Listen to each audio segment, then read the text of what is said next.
दोस्तों, आप सभी का फिर से स्वागत है अपने YouTube चैनल देवराज में। दोस्तों, आज हम बात करने वाले हैं भारत के महान सम्राट अशोक के बारे में। सम्राट अशोक, जिनका जन्म 304 ईसा पूर्व में हुआ था एवं जिनकी मृत्यु 232 ईसा पूर्व में हुआ था, वे विश्व प्रसिद्ध एवं शक्तिशाली भारतीय मौर्य राजवंश के महान सम्राट थे। अशोक बौद्ध धर्म के सबसे प्रतापी राजा थे। सम्राट अशोक का पूरा नाम देवनाम प्रियदर्शी था, अर्थात जिसका मतलब होता है क्या कि देवताओं के भी प्रिय। उनका राजकाल 269 ईस्वी पूर्व से 232 ईसा पूर्व तक भारत में था। मौर्य राजवंश के चक्रवर्ती सम्राट अशोक राज का मौर्य साम्राज्य के उत्तर में हिंदकुश से तक्षशिला की श्रेणी से लेकर दक्षिण में गोदावरी नदी, स्वर्णागिरी की पहाड़ी, दक्षिण तथा मैसूर तथा पूर्व में बांग्लादेश, पाटलिपुत्रा से पश्चिम में अफगानिस्तान, ईरान, बलूचिस्तान तक पहुंच गया था। सम्राट अशोक का साम्राज्य आज का संपूर्ण भारत, पाकिस्तान, अफगानिस्तान, नेपाल, बांग्लादेश, भूटान, म्यांमार के अधिकांश भूभाग पर था। यह विशाल साम्राज्य उस समय तक का अब तक का सबसे बड़ा भारतीय साम्राज्य रहा। चक्रवर्ती सम्राट अशोक विश्व के महान एवं शक्तिशाली सम्राटों में से एक थे। राजाओं में शीर्ष स्थान पर रहे। सम्राट अशोक ही भारत के सबसे शक्तिशाली एवं महान सम्राट हैं। सम्राट अशोक को चक्रवर्ती सम्राट कहा जाता है, जिसका अर्थ है सम्राटों के सम्राट, और यह स्थान भारत में केवल सम्राट अशोक को ही मिला। सम्राट अशोक को अपने विस्तृत साम्राज्य से बेहतर कुशल प्रशासन, बौद्ध धर्म के प्रचार प्रसार के लिए जाना जाता है, क्योंकि इन्होंने अपने साम्राज्य में बौद्ध धर्म का बहुत ज़्यादा विस्तार किया और बौद्ध धर्म का प्रचार प्रसार इन्होंने देश विदेशों के राष्ट्रों तक किया। अब हम सम्राट अशोक के आरंभिक जीवन के बारे में समझते हैं। चक्रवर्ती अशोक सम्राट महाराज बिंदुसार और रानी धर्मा का पुत्र था, और लंका की परंपरा के अनुसार बिंदुसार की 16 पटरानियों में से 101 पुत्रों का उल्लेख है।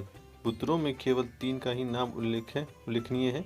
पहला सुसीम, जो सबसे बड़ा था, अशोक और तिष्य अशोक का सहोदर भाई और सबसे छोटा भाई था। एक दिन धर्मा के स्वप्न आया कि उसका बड़ा बेटा सम्राट बनेगा। उसके बाद राजा बिंदुसार ने अपनी रानी को बना लिया। क्योंकि धर्मा क्षत्रिय कुल से नहीं था, अतः उसका कोई विशेष स्थान राजकुल से प्राप्त नहीं था। अशोक के कई सौतेले भाई बहन थे। बचपन में उनमें कई प्रतिस्पर्धा थी। अशोक के बारे में कहा जाता है कि वे बचपन से ही सैन्य गतिविधियों में प्रवीण था। 2000 वर्ष के पश्चात सम्राट अशोक का प्रभाव एशिया मुक्त भारतीय उपमहाद्वीप में देखा जा सकता है। अशोक काल में उकेरे गए प्रतीकात्मक चिन्ह, जिसे आज हम अशोक चिन्ह के नाम से जानते हैं, वह भारत का राष्ट्रीय चिन्ह के रूप में है। बौद्ध पंथों के इतिहास में गौतम बुद्ध के पश्चात सम्राट अशोक का ही स्थान आता है। दिव्य दान में अशोक की एक पत्नी का नाम तिष्यरक्षित मिलता है। उसे लेख में केवल उसकी एक पत्नी करुणा बाकी है। दिव्य वादन में अशोक के 2 भाई सुसीम और विगतशोक का नाम मिलता है। साम्राज्य विस्तार के बारे में समझते हैं। अशोक का ज्येष्ठ भाई सुसीम उस समय तक्षशिला का प्रांतपाल था। तक्षशिला में भारतीय यूनान मूल के बहुत से लोग रहते थे, इससे वह क्षेत्र विद्रोह के लिए उपयुक्त था।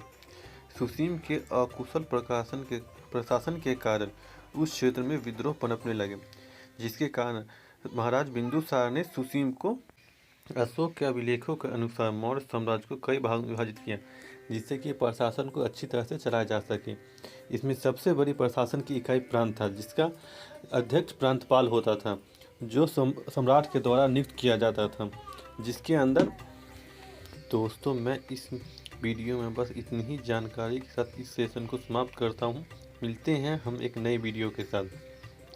अगर आपको इस वीडियो को अच्छा लगे तो लाइक करें और चैनल को सब्सक्राइब कर लीजिए। अगर इस वीडियो में आपको कोई भी कमी दिखे तो प्लीज़ हमें कमेंट करें।